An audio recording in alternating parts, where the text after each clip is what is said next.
بسم اللہ الرحمن الرحیم۔ السلام علیکم ورحمۃ اللہ وبرکاتہ۔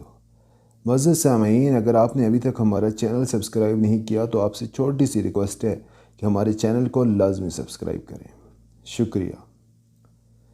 میری شادی کو ابھی 3 دن ہی گزرے تھے کہ میرے شوہر کو واپس ڈیوٹی پر بلا لیا گیا۔ میرے شوہر کے جانے کے بعد میرے سسر نے میرے کمرے میں آ کر سونا شروع کر دیا۔ میری نئی شادی ہوئی تھی۔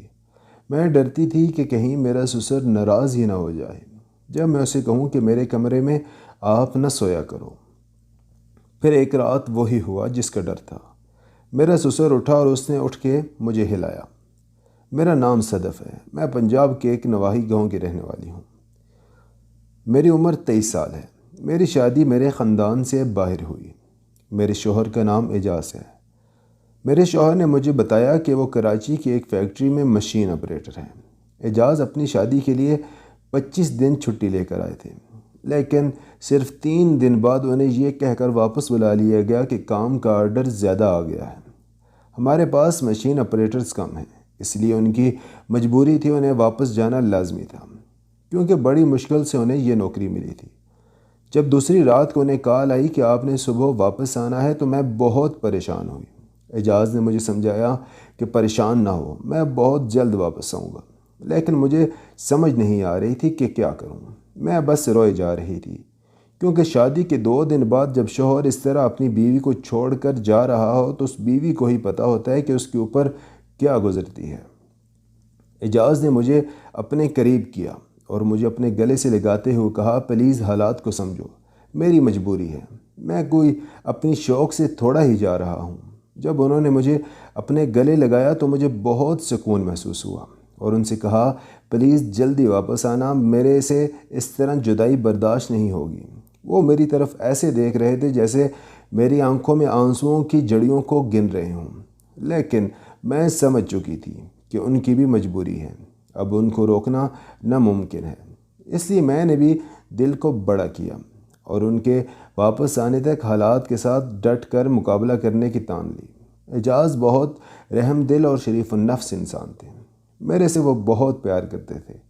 میرے بس میں ہوتا تو میں ان کو کبھی بھی اپنے سے ایک پل کے لیے بھی دور نہ ہونے دیتی، لیکن کبھی کبھی انسان کو اپنی سب سے محبوب چیز کو بھی اپنے سے دور کرنا پڑتا ہے، اور وہ صرف صبر کے علاوہ اور کچھ نہیں کر سکتا۔ تیسرے دن صبح کو اعجاز جلدی اٹھ کے، کیونکہ انہوں نے دن کو 2 بجے کراچی کے لیے نکلنا تھا۔ مجھ کو انہوں نے آواز لگائی، اٹھو، نہا دھو کے فریش ہو جاؤ، پھر مل کے ناشتہ کرتے ہیں۔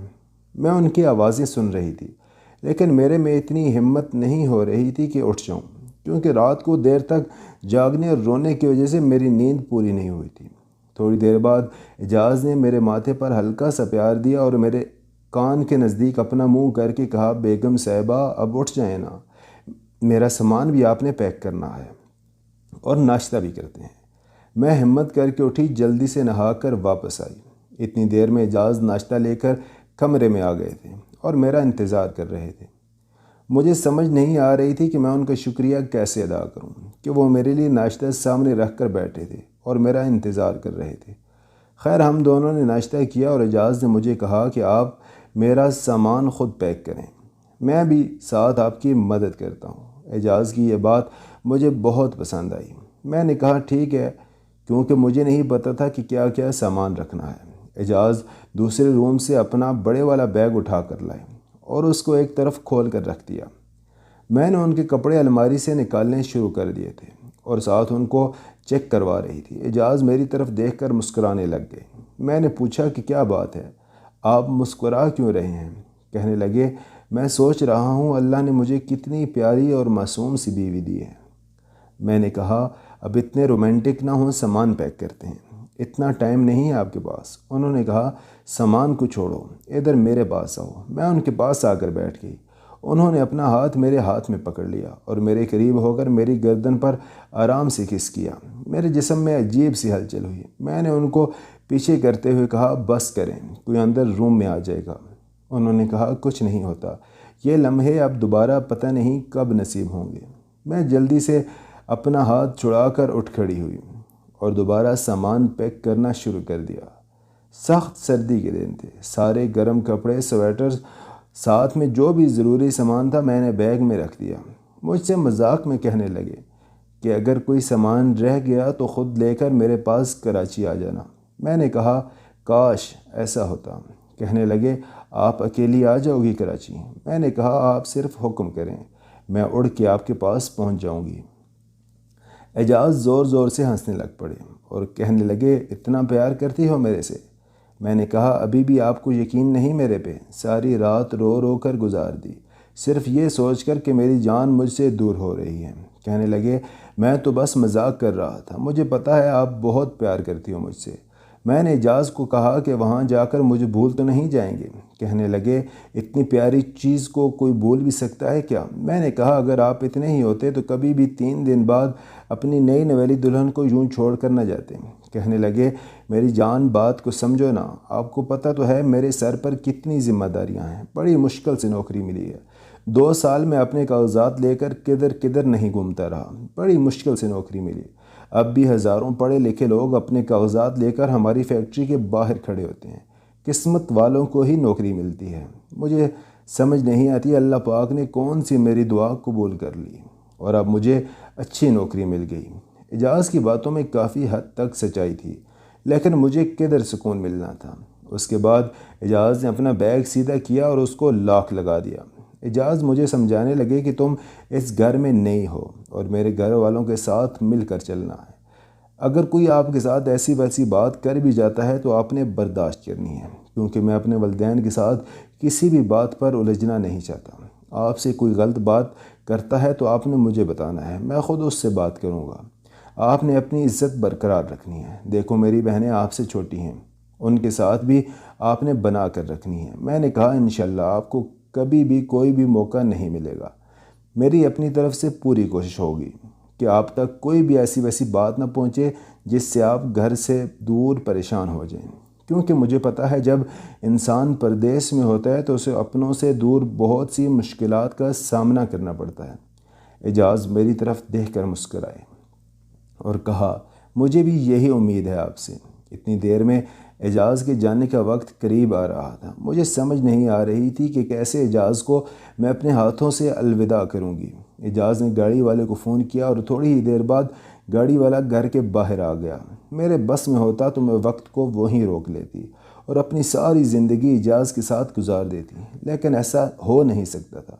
تھوڑی دیر بعد میرے کمرے میں رش لگ گئی۔ اعجاز کی امی، ابو اور اس کی بہنیں اعجاز کو ملنے کے لیے اس کے کمرے میں آ گئیں۔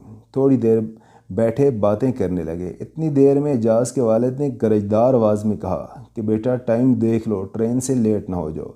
اعجاز نے ٹائم دیکھا اور کہا کہ ٹھیک ہے ابو جان، بس ابھی نکلتا ہوں۔ اعجاز اٹھا اور سب سے پہلے اپنے ابو اور امی کو ملا، پھر بہنوں کو ملا۔ اتنی دیر میں اس کی بہنیں اس کا بیگ گھسیٹ کر ابو کے ساتھ نکل گئیں اور اس کے بعد میری ساس بھی باہر نکل گئی، پیچھے میں رہ گئی تھی۔ اب اعجاز میری طرف بے بس اور اداس نگاہوں سے دیکھنے لگے۔ اعجاز نے آگے ہو کر دروازہ بند کیا اور مجھے کہا رونا نہیں ہے، میرے پاس آؤ۔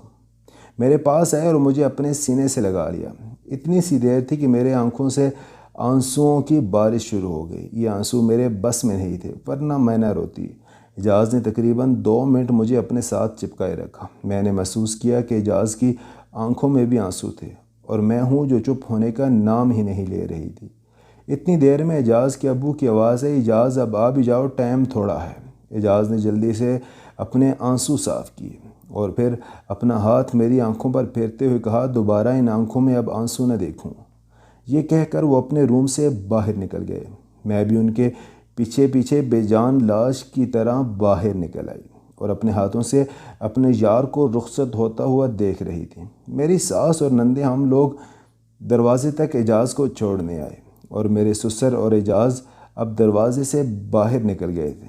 ہم لوگ باہر نہیں نکلی کیونکہ باہر ڈرائیور کھڑا تھا، لیکن اعجاز نے ایک بار بھی مڑ کے پیچھے نہیں دیکھا۔ میری نظریں صرف اعجاز پر مرکوز تھیں۔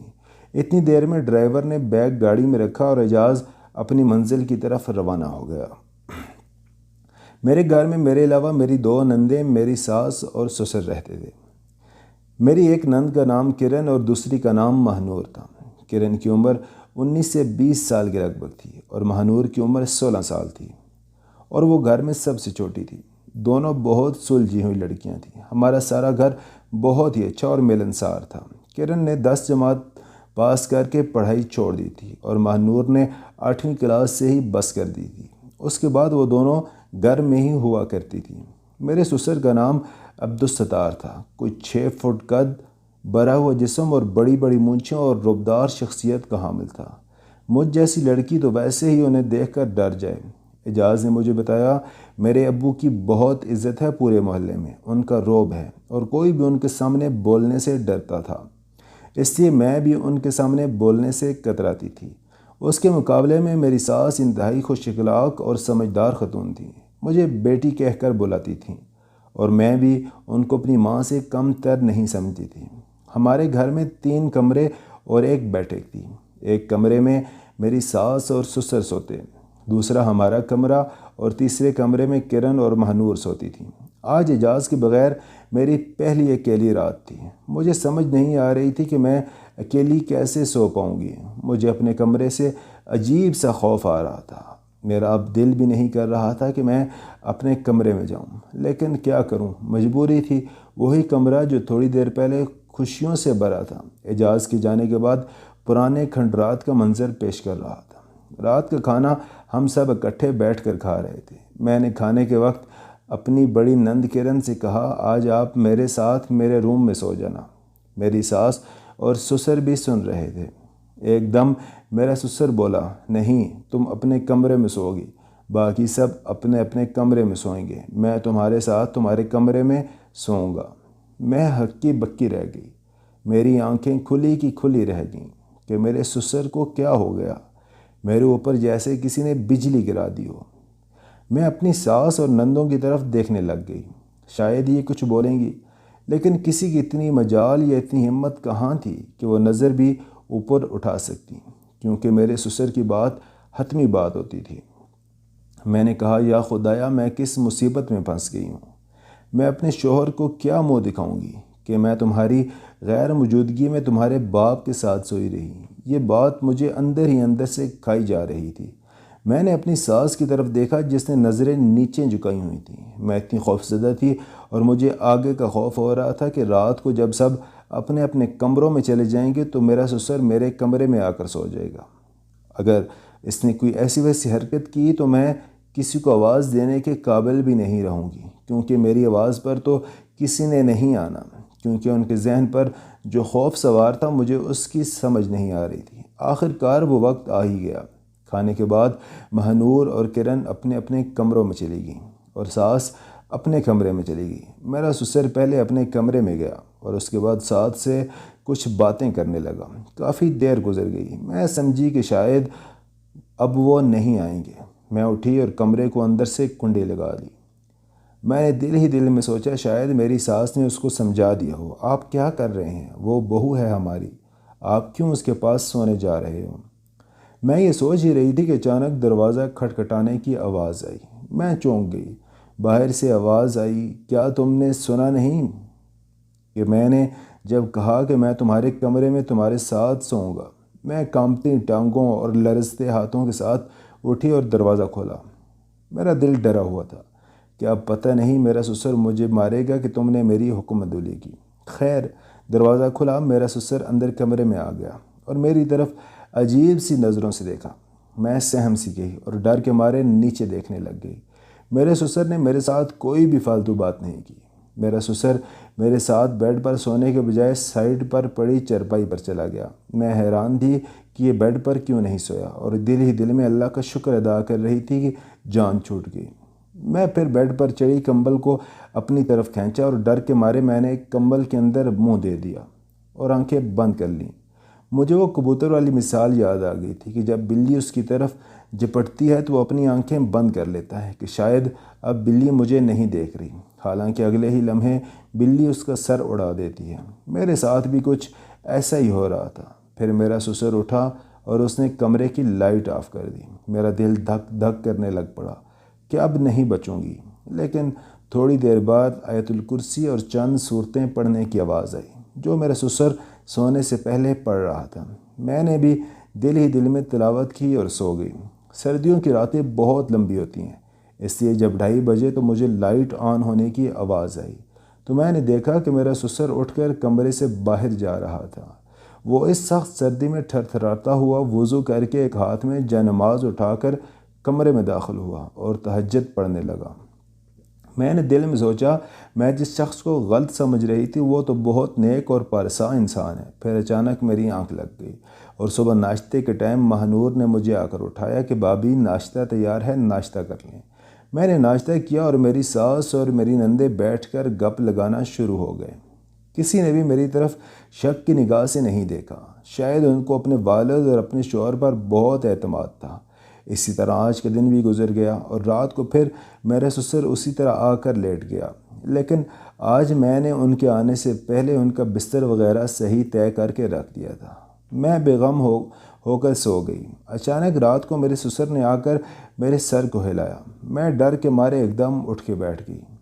میرے سسر کا ایک ہاتھ میرے سر پر تھا اور دوسرے ہاتھ میں کلاشنکوف تھی۔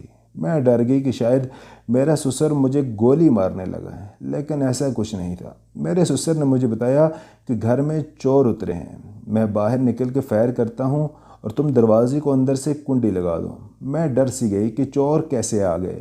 میرے سسر نے مجھے ہمت دی، میں اٹھی اور سسر جب باہر نکلا تو دروازے کو کنڈی لگا دی۔